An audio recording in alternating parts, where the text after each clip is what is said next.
Merci à tous les rabbinim qui nous ont précédés. Merci. Toda rabba. Merci à tous les rabbinim qui nous ont précédés. Kol echad ve'echad lefi kvodo ma'alato.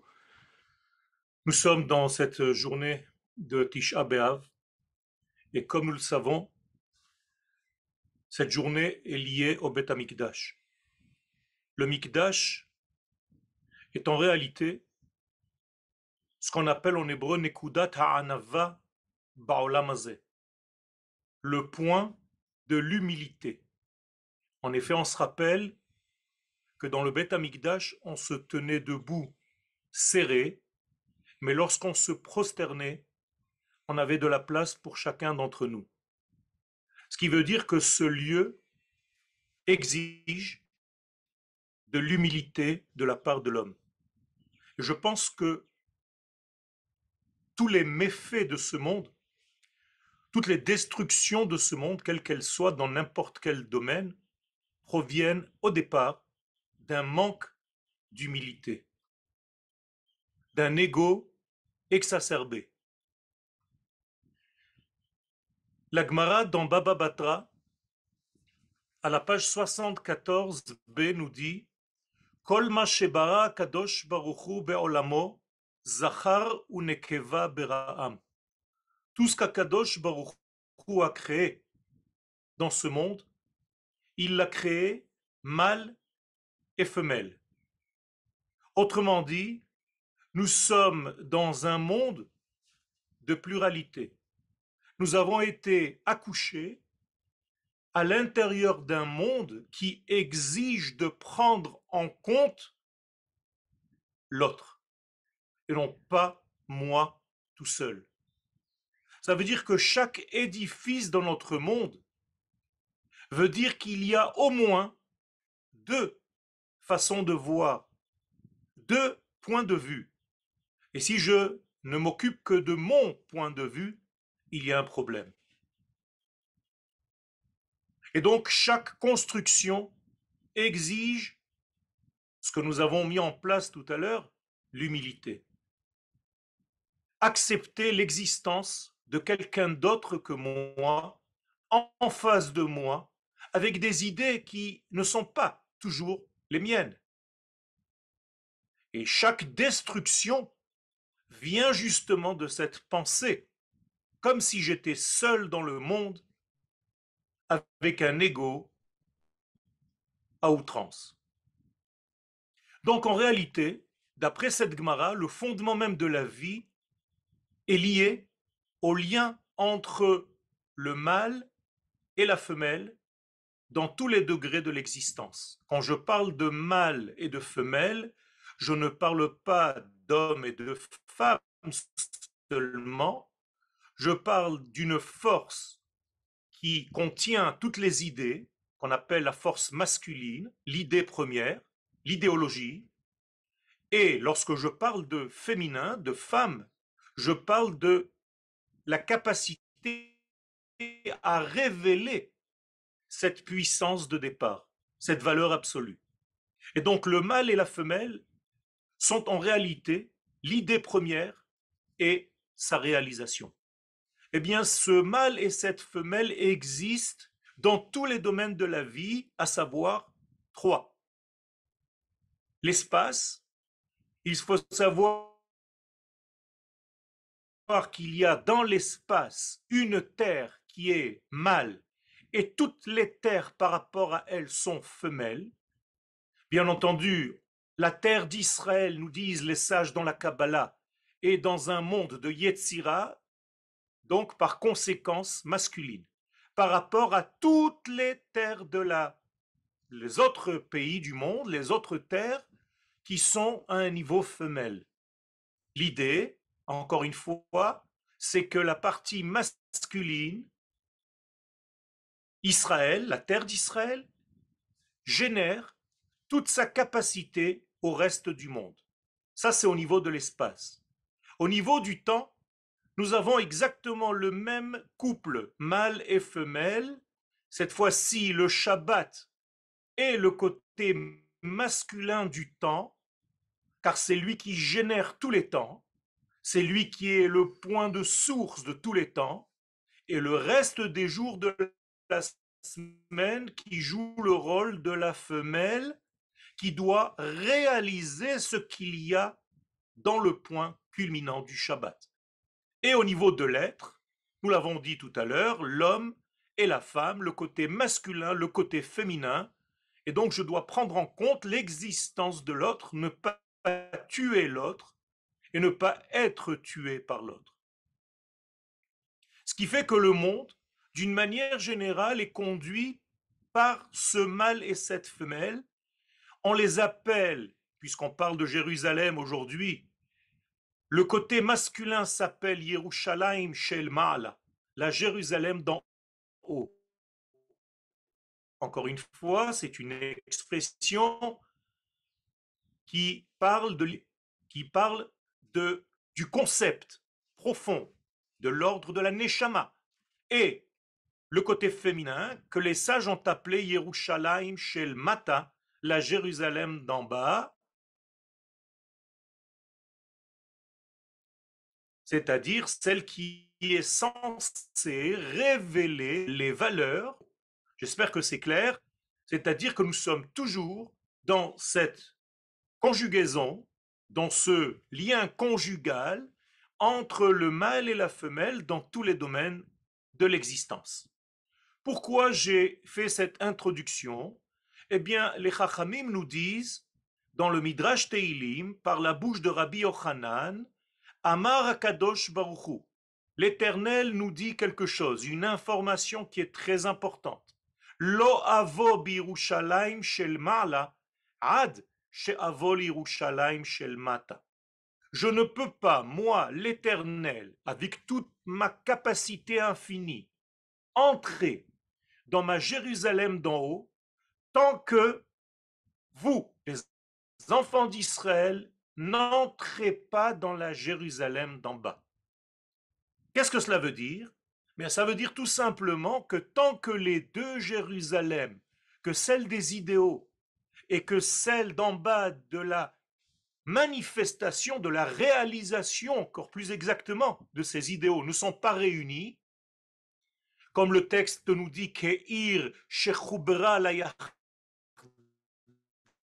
comme une ville qui a été réunifiée, dont les deux morceaux sont unis, eh bien, il n'y a pas d'unité dans ce monde, il n'y a que destruction, chas v'shalom. Donc la conclusion première, tant qu'il n'y a pas d'unité entre les mondes, tant que le côté initial, premier, qu'on appelle aussi la ségoula, c'est-à-dire l'idée première, la profondeur, la matrice de ce qu'Akadosh Baruch Hu a fixé pour nous, ne se révèle pas en bas, dans les détails que nous sommes, avec fidélité, dans le monde du choix dans lequel nous sommes, eh bien, chas v'shalom, il n'y a pas d'unité, et ce manque d'unité, eh bien, c'est ou blanc ou noir. Il n'y a pas quelque chose au milieu. L'unité égale destruction, alors que l'unité égale vie. Un peu plus en profondeur, nous devons, et je pense que c'est très important parce que la plupart d'entre nous, nous mettons en relief un résultat. Quand je parle d'un résultat, je parle de la destruction du temple. Mes chers amis, la destruction du temple n'est qu'un résultat d'une cause qui lui a précédé. Et bien avant la haine gratuite que tout le monde aime à rappeler, bien avant, tout a commencé par l'erreur des explorateurs qui ne voulaient pas entrer en ce jour-là précis en terre d'Israël. Rappelez-vous que la Gemara, avant ça, le verset nous dit Vatissa kol ha'eda, vaitnud et kolam vaivku ha'am balayla hahu. Toute l'assemblée a donné sa voix pour le pleur et le peuple entier a pleuré pendant cette nuit-là. Quelle nuit? Nous dit la Gemara dans Ta'anit à la page 29a.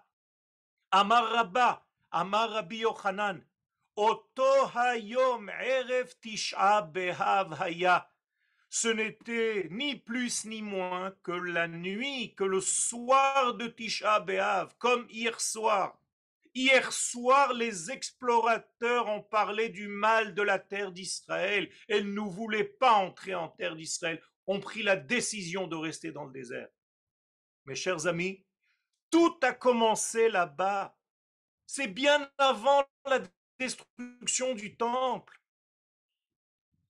La réaction de Dieu, Amar Lahem Akadosh Baruchu, et Dieu intervient immédiatement. Atem bechitem bechia shel chinam. Vous avez pleuré d'un pleur qui est gratuit. C'est-à-dire, vous n'avez pas compris l'importance de cette terre au point d'y venir. Eh bien, Ani kovea lachem, malheureusement, moi je vais fixer pour vous, bechia les dorot, un pleur pour toutes les générations. Mes chers amis, vous voyez qu'il y a ici quelque chose de terrible. Nous avons pleuré gratuitement et Akadosh Baruch Hu a fixé un pleur qui continue jusqu'à nos jours. Au moment où je vous parle, nous sommes en train de pleurer. Pourquoi? Eh bien, tout simplement parce qu'on n'a pas compris le côté masculin et féminin. On n'a pas compris l'importance de lien entre ces deux degrés. On n'a pas compris que le Shabbat doit se déverser dans les jours de la semaine et que la terre d'Israël doit se verser pour donner son information au reste des terres. Mais pour cela, il fallait que le peuple d'Israël soit sur sa terre, bien entendu. Et on ne peut pas passer un Tisha B'Av sans rappeler cela. D'ailleurs, nous l'avons lu dans la Megillah de Echa, dans le livre de Echa, hier soir et ce matin, au chapitre 2. Malka Vesarea Bagoim, tant que son roi, c'est-à-dire tant qu'elle n'a pas d'identité politique, un royaume, un dirigeant, tant que ses princes se trouvent chez les Goïm, en dehors de sa terre. Regardez ce que dit le prophète Jérémie. En Torah, il n'y a pas de Torah.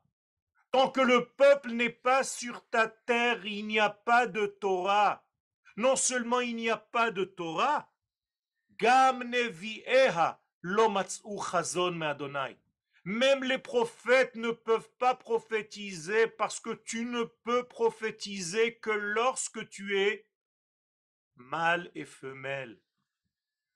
Lorsque le côté masculin supérieur descend en prophétie pour se révéler dans la bouche du prophète, bien ça ce n'est pas possible. Parce que Malka Vesarea Bagoïm, parce que tes princes et tes rois se trouvent en dehors de leur terre. Mes chers amis, c'est très important d'arrêter de cacher ce phénomène. Il est très important de le dire. Le peuple d'Israël, c'est le cœur de toutes les nations du monde. Si le cœur ne se trouve pas à sa place, imaginez-vous que le cœur se trouve à la place du foie. Mais c'est une catastrophe. Le peuple doit être à l'endroit de son identité. Le peuple d'Israël, lui aussi, est dirigé par deux forces divines, alors que Dieu est un. Mais il y a chez Akadosh Baruch Hu deux notions qui dirigent le monde. Le côté masculin de Dieu, entre guillemets, qu'on appelle Akadosh Baruch Hu, et le côté féminin qu'on appelle la Shekhinah. Bien entendu, cela fait partie d'une seule et même identité infinie. Mais pour nous, c'est comme s'il y avait deux degrés.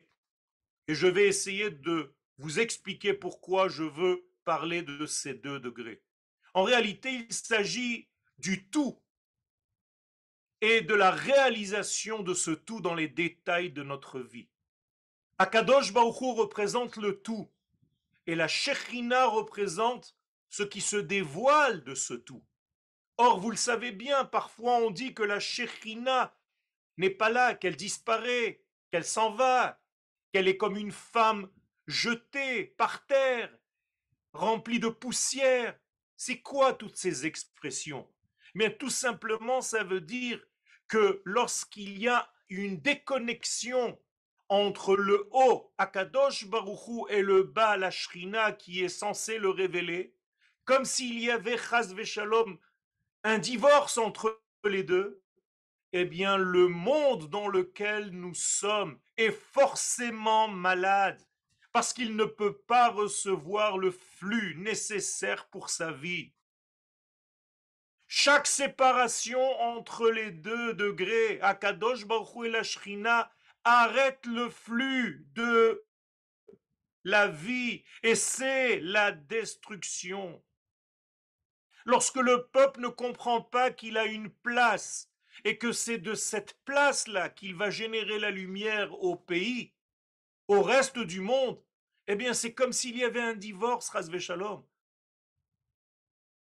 Et d'ailleurs, dans le prophète Isaïe, au chapitre 5, verset 13, il est dit, La reine Galaami. Vous savez pourquoi mon peuple a été exilé? Tout simplement, mi beli da'at. Parce qu'il n'y a pas de connexion, il n'y a pas de relation. Vous savez que da'at, au niveau de la Torah, c'est une relation intime. Tant qu'il n'y a pas de relation intime entre le côté masculin et le côté féminin, même dans les mondes supérieurs, bien cela veut dire que dans le monde d'en bas, on ne fait pas le travail comme il faut. Et donc il y a, chas shalom, une séparation en haut. Et forcément, quand il y a séparation, il n'y a pas de vie. Et chas shalom, kevodo mete ra'av, le kavod de Dieu est bafoué à tel point qu'il y a la famine dans le monde. La Megillah de Echa que nous avons lue et que j'espère qu'on ne lira plus de cette manière-là, mais comme un fade souvenir qui n'existe plus dans la réalité, parce qu'Akadosh Baruch Hu revient à Tzion. D'ailleurs, les sages nous disent qu'il ne faut pas éduquer à Tisha B'Av. On n'éduque pas à ce que Tisha B'Av représente aujourd'hui. Pourquoi? Parce que c'est passager, parce que c'est une maladie passagère, parce que ce n'est pas la situation normale.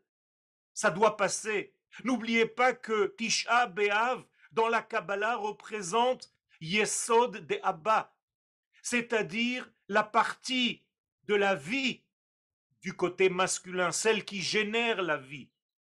C'est un degré très élevé.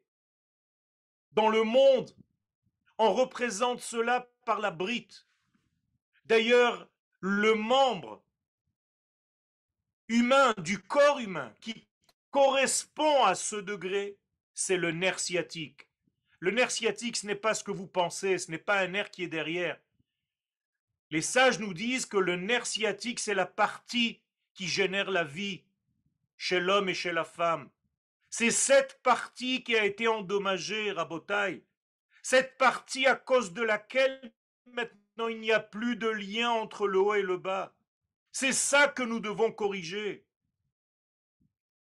Et donc, Eicha Yashva Badad, comment Jérusalem est installée seule. Haïtake Almana, elle est devenue comme une femme veuve. Écoutez bien, il y a marqué comme, Ke Almana. Pourquoi Ke Almana et non pas Almana? Eh bien, tout simplement parce que son mari n'est pas mort. Chas Shalom, c'est Akadosh Baruch Hu. Le problème, c'est qu'ils se sont séparés à cause de l'exil.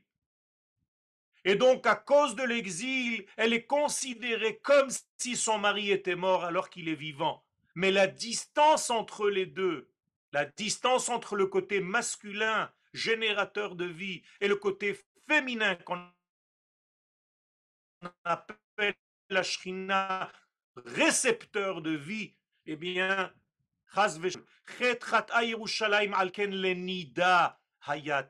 elle ressemble à une femme impure. Encore une fois, le mari est là, la femme est là, ils sont dans la même maison, ils sont dans la même chambre, mais ils ne peuvent pas se multipliés entre eux. Eh bien, c'est exactement ça le fond, le plus profond de Tisha B'Av. C'est que, et vous le savez, l'une des interdictions Tisha B'Av, c'est d'avoir des rapports intimes. Maintenant, vous comprenez pourquoi. Parce que dans les mondes supérieurs, il n'y a pas de relation intime, malheureusement, à cause de cette faute, parce qu'on n'a pas voulu avoir un lien avec la terre d'Israël. La faute des explorateurs, c'est comme si la terre exigeait un rapport de son mari et le mari avait refusé, chas v'shalom. C'est très grave. N'oubliez pas que si Tisha B'Av, aujourd'hui, était à son degré d'illumination réel, eh bien c'est aujourd'hui que naît le Mashiach.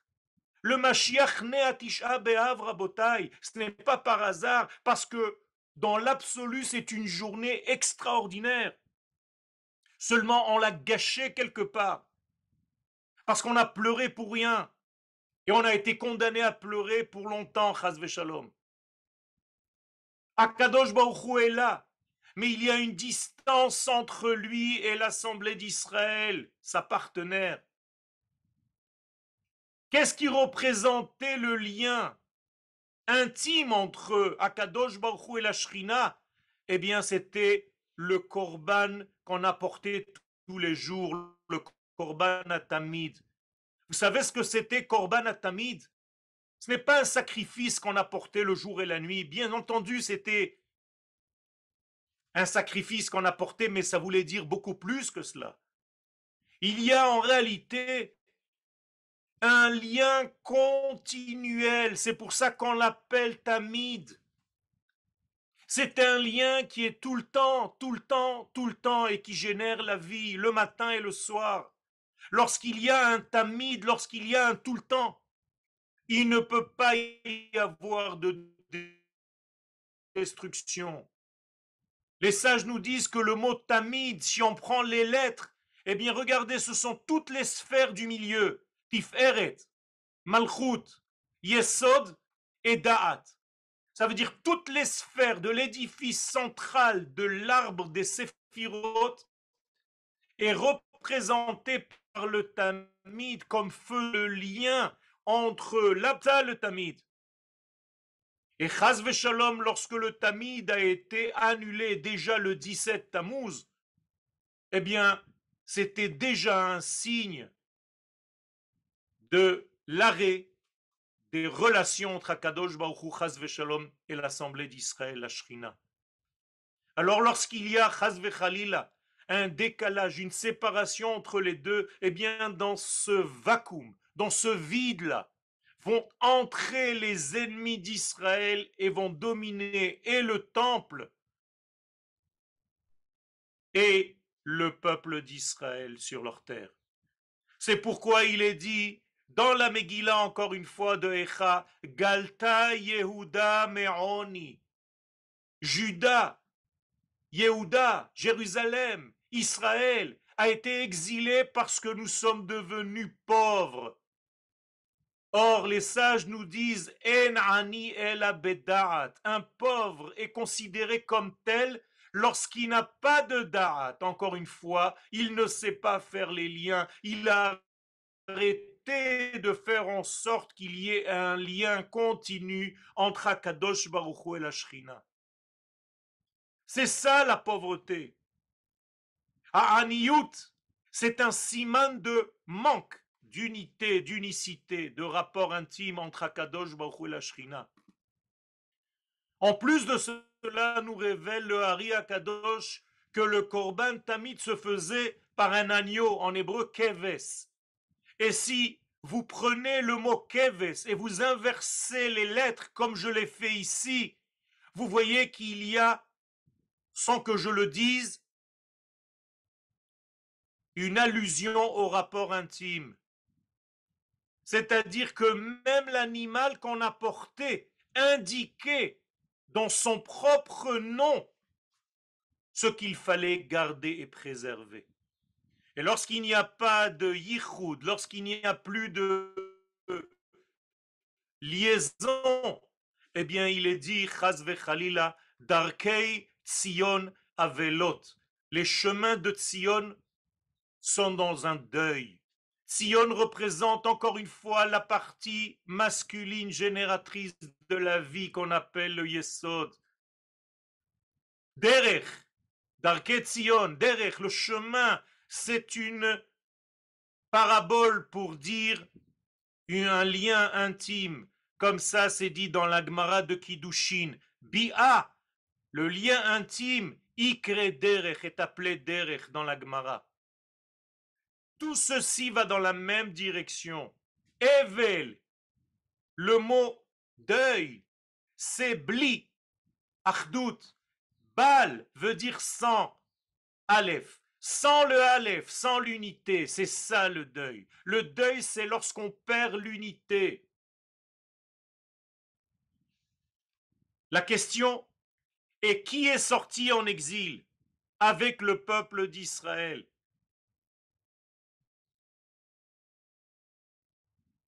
Et là, il y a deux façons de voir, parce que nous avons deux sources dans la Torah. Un qui vient dans le Yalkut Shimoni sur le verset de Shemot. Mipene amcha asher padita lecha mimitzrayim goy ve'elohav. Tu as été sauvé d'Égypte, un peuple, mais aussi son Dieu.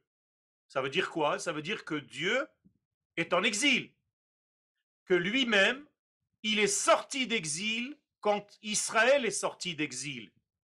Et d'ailleurs, c'est ce que dit Rabbi Akiva Omer, il oulé à davar katouf, si ce n'était pas écrit, Ifchar le omro, j'aurais même pas osé dire une chose pareille. Qui viachol amrou Israël ifne amakom, c'est comme si Israël disait devant l'Éternel, Atzmecha padita. En réalité, quand tu nous as sortis d'Égypte, Akadosh Baruchu, c'est toi que tu as libéré. Ton côté, et là je vais le dire, masculin. C'est pourquoi il est écrit chez Kol Makom, chez Galou Israël, qu'à chaque fois qu'Israël est sorti en exil, qui viachol shrinta galta imaem, la Shechina est partie avec eux. Et maintenant vous avez compris. Alors si la Shechina est partie avec eux, est-ce que la Shechina, ce n'est que la partie féminine? Eh bien non. Même dans la Shechina, il y a partie masculine et partie féminine de la Shekhinah elle-même. Et lorsque les enfants d'Israël sont sortis en exil, c'est là, alors que la partie féminine de la Shekhinah est restée en Eretz Israël, et là, c'est en réalité la deuxième version. Dans Shir HaShirim, il est écrit Dome Dodi Litzvi Oleofer Hayalim Ineze Omed Achar Kotlenu. Voici que toi, Kadosh Baruchu, tu es derrière le kotel. Et tu fais attention à nous à travers les petites fenêtres du mur. Et les sages dans le Midrash Shemot Rabbah, Me'olam lo zaza Shechina mi kotel amaravi. La Shrina n'a jamais quitté le Kotel Amaravi. Alors voilà une contradiction. D'un côté, on nous dit que là où Israël est sorti en Égypte, en exil, la Shekhinah est sortie. Et d'un autre côté, on nous dit que la Shekhinah n'a jamais quitté le Kotel Amaravi. Alors qu'en est-il? Eh bien, comme je vous l'ai dit, il y a deux parties dans la Shekhinah. La partie masculine qui sort avec les enfants d'Israël en exil et la partie féminine qui reste en Eretz Israël tout le temps, dans le Kotel Amaravi, derrière le Kotel Amaravi. Et c'est pourquoi il y a comme une séparation entre ces deux êtres, entre ces deux degrés, d'une seule et même unité, je rappelle. Rappelez-vous qu'au Beth Amikdash, il y avait deux chérubins, un qui avait la forme d'un garçon mâle et l'autre qui avait la forme d'une fille, le visage d'une fille. Encore une fois, un signe clair du masculin et du féminin nécessaire pour la vitalité de ce peuple et la Géoula tout entière. Et lorsque le peuple d'Israël faisait la volonté de Dieu, eh bien les deux chérubins se regardaient et étaient ensemble. Et si Chas vechalila, les enfants d'Israël ici-bas ne faisaient pas la volonté de Dieu, eh bien les deux chérubins tournaient leur visage et regardaient chacun d'entre eux le mur du Echal pour ne pas se voir. Ils se donnaient le dos. Vous comprenez bien qu'il y a quelque chose de primordial. Il faut reformer ce mariage entre Akadosh Baruch Hu et la Shrina. Il faut que la Shrina revienne. Et ce n'est pas par hasard que cette Shrina revient à la fin de l'exil. C'est pourquoi Akadosh Baruch Hu dit que lorsque nous sommes sortis en exil, on est rentré quand même, les ennemis sont rentrés au Beth Amikdash pour voir ce qu'il y avait à l'intérieur. Ils ont trouvé là-bas les deux chérubins qui étaient dans un rapport intime entre eux. Incroyable. Des chérubins en or qui étaient en relation. Et la question qui se pose, mais comment se fait-il? On est en train de sortir en exil. Tu viens de nous dire que lorsque l'exil est là, il n'y a pas de rapport, ils ne se regardent même pas. C'est vrai. Mais il y a une halakha. Au moment où l'homme va sortir en voyage et qu'il doit quitter sa femme, il est obligé d'avoir un rapport avec elle avant de sortir prendre la route. Eh bien, c'est exactement ce qui s'est passé dans le temple. Le côté masculin qui devait partir en exil avec les enfants d'Israël a eu un rapport, un dernier rapport avec le côté féminin avant de sortir en exil, parce que le côté féminin, lui, restait en terre d'Israël. Vous comprenez tellement il y a d'éléments et je peux vous en apporter jusqu'à demain matin. Il y a ici quelque chose de primordial. C'est pourquoi lorsque nous sommes en exil, nous dit la Gemara, on est comme si on n'avait pas de nom de Elohim. Pourquoi le nom de Elohim? Eh bien tout simplement parce que c'est le nom du côté féminin. Ça veut dire que ceux qui sont en exil ont le nom de Dieu, le tétragramme, mais n'ont pas le côté Elohim. Ça veut dire qu'il y a encore une fois une séparation entre les deux, alors que la Géoula c'est Adonai Hu Ha-Elohim. Lorsque le tétragramme est Elohim, lorsque le côté masculin et le côté féminin se réunissent à nouveau. Et c'est pourquoi nous disons Adonai Hu Ha-Elohim, Adonai Hu Ha-Elohim, En Od Milvado. On n'a plus le droit de séparer ces deux noms. On n'a plus le droit de faire en sorte que la Shekhinah soit découpée entre le côté masculin de la Shekhinah et le côté féminin de la Shekhinah. Les deux doivent se retrouver sur la terre d'Israël, dans le palais du roi. C'est pourquoi l'exil est appelé l'extrémité du ciel et non pas l'extrémité de la terre, parce que l'exil n'est pas une terre. L'exil est un ciel, parce que c'est le côté masculin qui est en haut, qui est l'idée. Ça veut dire que ce qui manque à l'exil, c'est exactement l'inverse. Il lui manque la terre, il lui manque la réalisation des choses. L'exil, c'est des idées qui sont célestes. L'exil, c'est de la spiritualité. La Géoula, c'est lorsque le ciel et la terre se réunissent et se remarient.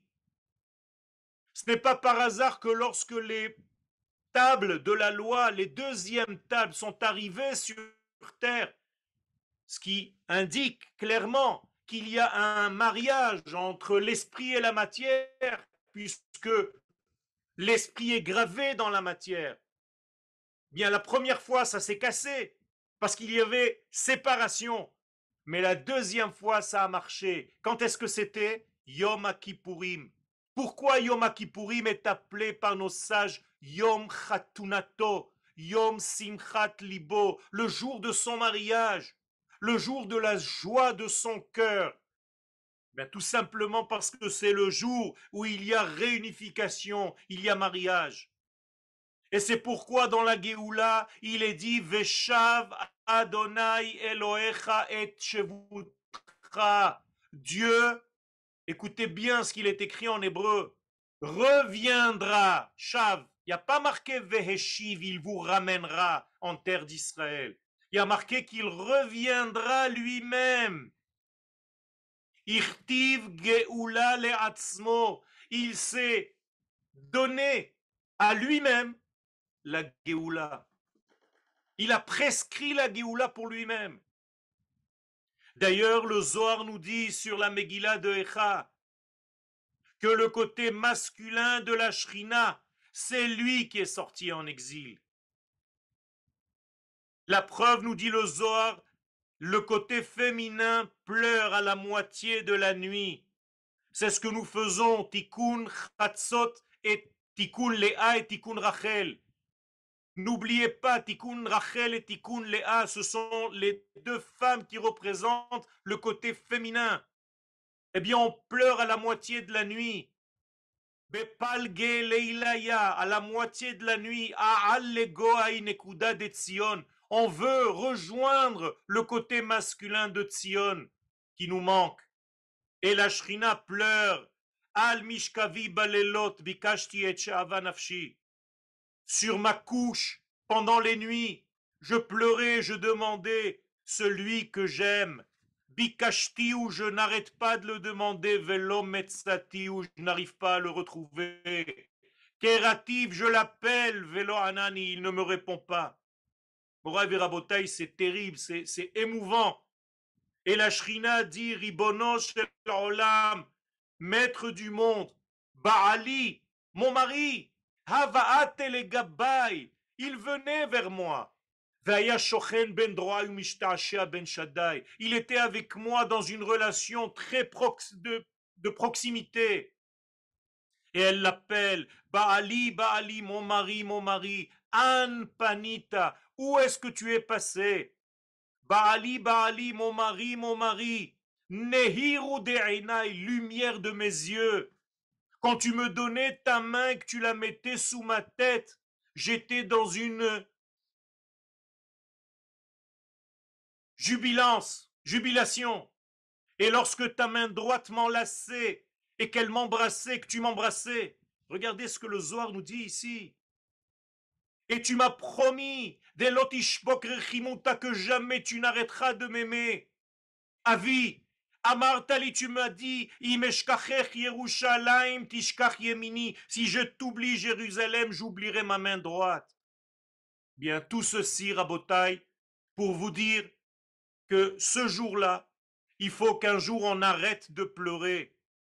Pas parce qu'on en a marre de jeûner, parce qu'on aura compris que c'est à nous de faire en sorte de reformer le lien entre Akadosh Baruch Hu et la Shrina, entre Akadosh Baruch Hu et le peuple d'Israël. Et pour ceci, il faut ouvrir les yeux. Il faut savoir que notre place est sur la terre d'Israël. Et il faut le dire à haute voix sans avoir peur. Et il faut essayer de tout faire pour venir, malgré toutes les difficultés. Parce que c'est seulement dans le palais du roi, ici, sur cette terre-là, qu'Akadosh Baruch Hu et la Shrina peuvent se réunir à nouveau. Et c'est ça en réalité toute l'abondance de ce monde, toute la Géoula d'une manière entière. Bimhera beyamenu, Amen ve Amen.